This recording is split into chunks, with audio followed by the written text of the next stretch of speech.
from his first title, first season in LA. On that end, what we're trying to take away. Obviously, Anthony's matchup on Butler, was a big factor in our defensive efficiency. He did a great job. Jimmy's so great; it's hard to even slow him down. But AD did a great job, and it starts there. But you have to credit our guys' competitive spirit. I mean, they were flying around and just competing at an extremely high level on that end of the floor. I know you expect to see LeBron and AD come up with plays down the stretch. What are your thoughts on KCP with those 5 straight points in crunch time there? Huge. I mean, he's a confident young man. He's been a huge part of our success this year for what he does on both ends of the floor. And I was proud of him and Danny for having bounce-back games offensively. We need everybody to participate and contribute. And, we're a team-first team. Obviously we have our 2 big horses, but everybody's got to contribute that's out there, and proud of both of those guys for stepping up. But KCP down the stretch, big guts to take and make those shots that he took, and it was a huge 5 points, obviously. Awesome. All right, we'll start with Kyle Goon. Frank, you touched on it, but obviously AD taking on Jimmy for most of the night, and then in those when AD was on the bench, LeBron refusing to switch off of Jimmy. How do you feel like that set the tone for what you guys did in the second half defensively? Yeah, set a great tone. I mean, that was a big part of our plan. Our adjustments from last game to this game is to try to keep those 2 guys on him as much as possible, and they rose to the challenge. They really stepped up. Obviously, it's one game. We still have work to do, but in tonight's game, those guys did a great job. All right, Dan. Along those lines, Frank, how did that kind of set the signal? Lakers now 1 win away from banner number 17, which would tie the Celtics for most all time. LeBron turned it on in the second half, scoring 20 of his 28 in the final 2 quarters. Also got it done defensively, holding the Heat to 4 of 10 shooting as the primary defender. Now, from the Heat side, they went cold from deep. Miami shot 24% from 3 over the first 3 quarters before pumping up those numbers late. No Heat player made more than 3 triples in this game. Jimmy Butler going 0 for 3. And the Lakers are now 4-0 after a loss this postseason. LA dropped only 1 game in each of the first 3 playoff series. If they finish this series in 5 games, the Lakers would post their best record in a postseason since they went 15-1 in 2001 with Shaq and Kobe when they won 3 in a row. I remember Last Dance. Yeah. Critically acclaimed series. It's being released now as a special Blu-ray gift set. The Emmy-winning. Do that in Game 4. Let's show you what happened. There's LeBron paying homage to Kobe before the game with that T-shirt. And there's Goran Dragic, out for a 3rd straight game with a foot. So as Kenny said, they had Bam back, but their other starter, Dragic, still not able to go. But there is Bam.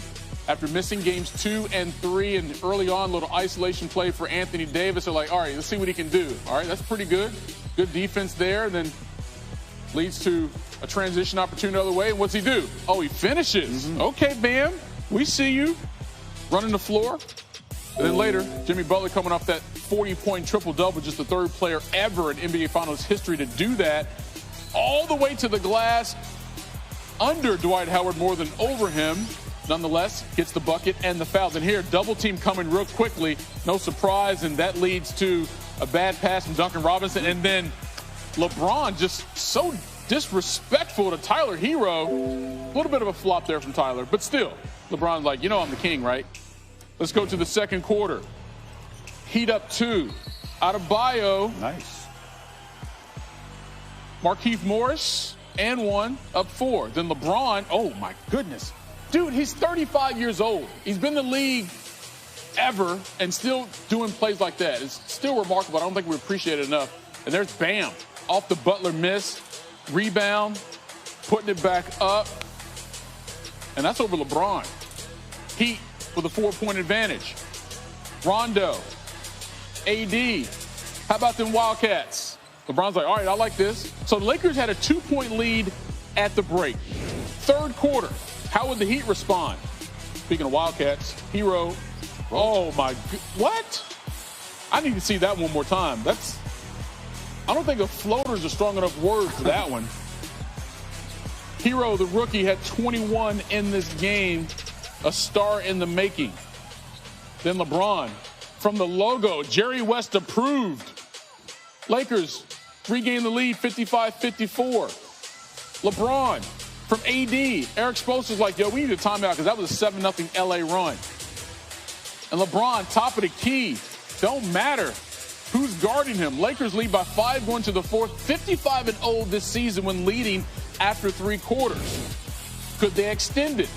Here's LeBron working the post game against Jimmy Butler. Fadeaway, bucket. It's a 6-point advantage. But here come the Heat. Robinson trying to beat the shot clock and banks it in for 3. Come on now, but the Heat are down just 2. Very next possession, Jimmy Butler. We're tied at 83. LeBron splits the double team, saw it coming, and finishes with the left hand and 1. He made the free throw to give LA another 3-point advantage. Less than 4 to go. Heat down 5. Hero. How did he make that shot? That's a ridiculous angle, but he is not afraid of the moment. 3 minutes to go. After Jimmy Butler missed 3, LeBron finds KCP in the corner. He had 8 assists in this game. Lakers were 0 for 9 from 3 to start the fourth quarter until he made that one. And then that's Bam beating the shot clock. He banks it in, but he didn't get it off. And that was huge because the Lakers would come back, KCP again, and then Butler to Jay Crowder. Okay, that's a 3, still a 4-point game, minute and a half to go. But you got to stop the ball. You can't let it get to the rim. Rondo, easy possession there. And then AD. Didn't play great in game 3. Game 4, different story.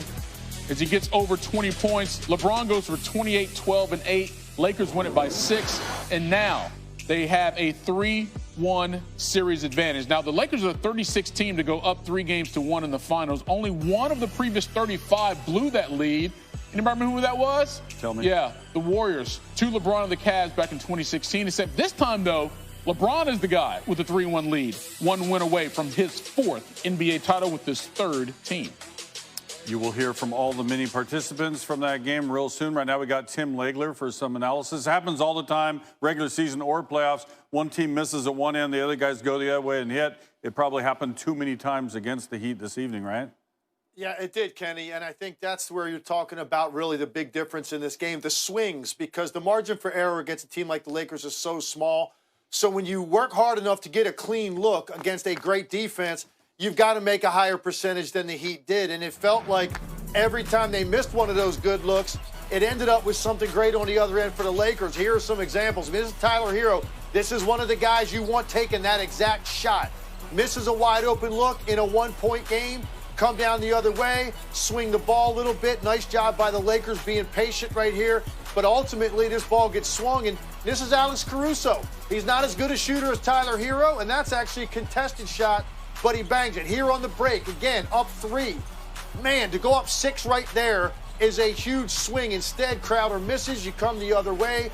Lakers swing the basketball, and you've got a wide open look on one end, and instead the Lakers move the basketball, and this is Morris with a contested 3 going the other direction. So now you've got a tie game instead of being up 6. And here, another one. This is late, 3 minutes to go. That's a great look for Jimmy Butler, and instead you push it the other way. KCP with a 3 in the corner.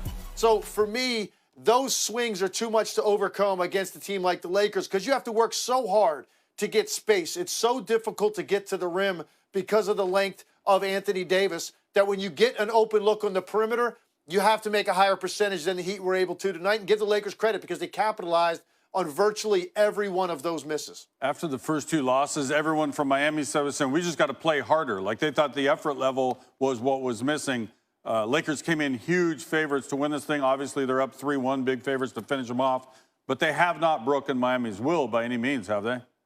No, they haven't been able to put this team away. And it looks like, they're going to have to play here, whether it's for 48 minutes on Friday or they're going to have to play 2 games or 3, however many it takes. They're going to have to play the entire game against this team because they just don't go away very easily. They're very tough. They're very competitive. And they seem like they have a way of making timely shots when they need to. But what you're seeing right now ultimately, in a 7-game series against a team like the Lakers, Kenny, you need all of your playmakers. And you can't really put a price tag on what Goran Dragic means to this team and his ability to control the basketball, make shots, and also make plays off ball screen. I think it's just put too much pressure ultimately on both Jimmy Butler and even on a guy like Tyler Hero, who's a rookie, who's going to be, I think, an all-star in this league, but it's an awful lot to ask on this stage to be efficient while you're doing it. This is where you miss another playmaker on the floor like Goran Dragic. So they're not going to go away. I just don't know if they have enough. I just don't think it's quite their time yet, even if they were at everybody at their full disposal, but certainly shorthanded against a team this good defensively. It's a tall order, but they're not going to go away easily, I can tell you that. There's a lot of grit on that team.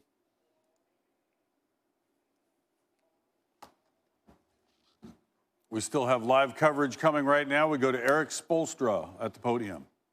An old school finals game on the defensive end, both ways, the bodies flying. But